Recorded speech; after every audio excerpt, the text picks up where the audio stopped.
Okay, my nerdy Nawg-Dawgs. Today in class, this is a video helper for those of you who were not here with us.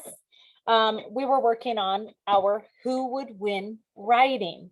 So let's talk about the steps and the development of this, okay? Let me see if I can share my screen with you. First, we started by reading a who would win book. And you guys had to make an opinion who you thought you would win. Didn't really matter which animal you think was superior. Part of our academic challenge is to research this animal and really sell it on who we think we would win. So for my example, I chose the hippo. Just look at them teeth. Oh my gosh. Then our next step was to fill in our graphic organizer with 3 reasons why we thought that animal would win. So before we can write our thesis opinion statement, we have to kind of come up with 3 reasons. So what I found in this book to get me started was, I found that the hippo weighs 3 tons. That's a lot. I also found that he has huge teeth and a really strong jaw that can clamp down. Another fact I found out was that his eyes are above water when he swims. So he's always aware of what's going on. He doesn't really swim underwater often. He sleeps underwater in 5-minute intervals, which I thought was interesting. But his eyes are always above water when he's awake. So he's always ready for an attack. That's what I found interesting.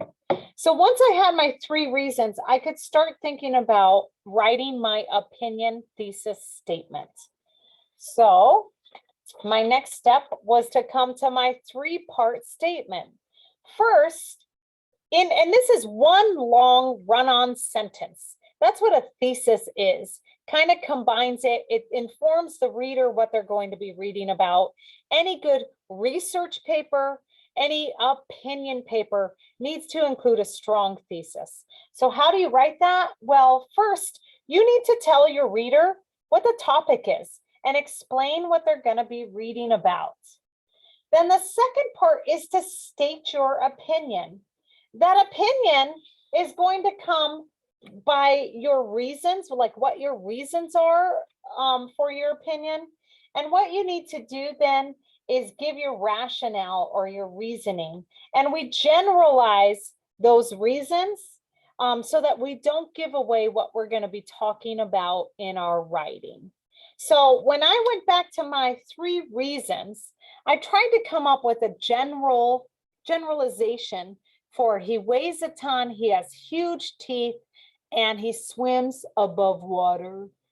So I feel like he's always ready. So when I put that together, I came up with this thesis. And I said, now here's step 1. I'm informing the reader as to what they're going to read about. If there were to be a battle between a hippo and a rhino, okay, then my second part is to state my stance. I believe the hippo would win. Okay. Then the third part is to give my reasons. Because he is a fierce competitor, he weighs almost 3 tons, and he is ready for attack at all times. Okay. So again, I tell the reader what they're going to be reading about. That's that part there. If there were to be a battle between a hippo and a rhino, I let the reader know what my opinion is. I believe the hippo would win. And the third part of my thesis is I give my reasons. And that comes after, because he is a fierce competitor, weighs almost 3 tons, and is ready for attack at all times. Now, I got those reasons from my graphic organizer. If you remember, I said he weighs almost 3 tons, he has huge teeth and jaw, and his eyes are above water at all times. Now, I don't want to give away all that I'm going to be talking about in my story. So I had to kind of generalize the idea there as to my 3 reasons. And I say he's a fierce competitor, and that made me think of his teeth. His teeth are pretty fierce. I did say he weighs almost 3 tons. But then he has his eyes above water, makes me think he's always ready for an attack because he's always watching. Okay. So once you get your thesis, you're ready to start writing your essay. And we're going to start with our format that we reviewed today. So how we write, this is a 5-paragraph essay. And our first opening paragraph is all about the thesis. Our second paragraph is body paragraph number 1, and that matches our reason number 1. Then we've got body paragraph number 2, and that matches our reason number 2. Then we have body paragraph number 3 to match our reason number 3. Are you catching on? And finally, our closing paragraph. So I will make a second video after I teach it in class as to how to insert all of our evidence to help support that reason. I will also teach you how to close out our paragraph by restating our thesis.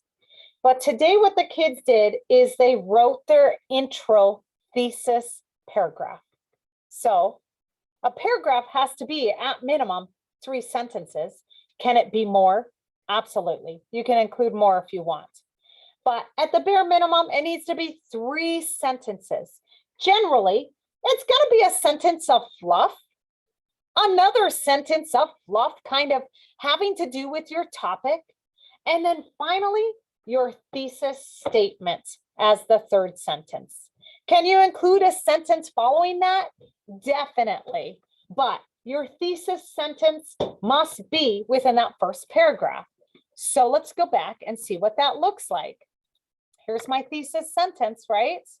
Now, if I wanted to include some fluff, I just have to kind of be on topic, and I'm talking about hippos and rhinos. So maybe I include 2 sentences of fluff that look like this.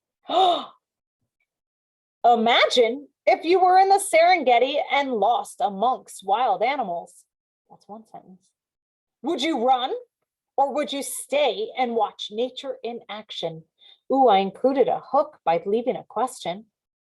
And then my 3rd sentence, if there were to be a battle between a hippo and a rhino, I believe the hippo would win because he is fierce competitor, weighs almost 3 tons, and is ready for attack at all times. Shazam! I just wrote my first intro paragraph.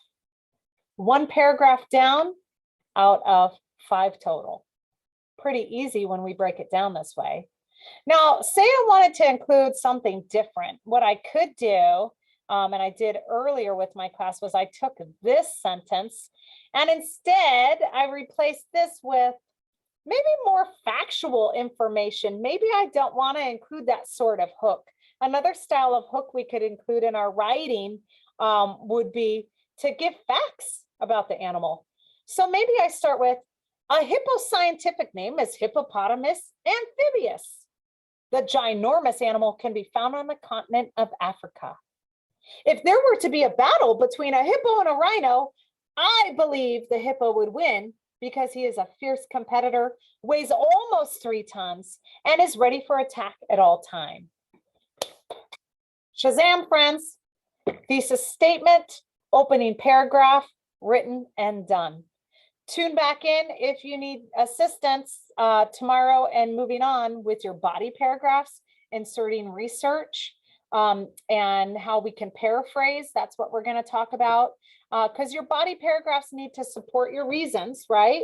Need to support your 3 reasons and research that we're completing on that animal. Okay, so that's what we'll be talking about next time, Nawg-Dawgs. Gosh, if I can speak. See you soon.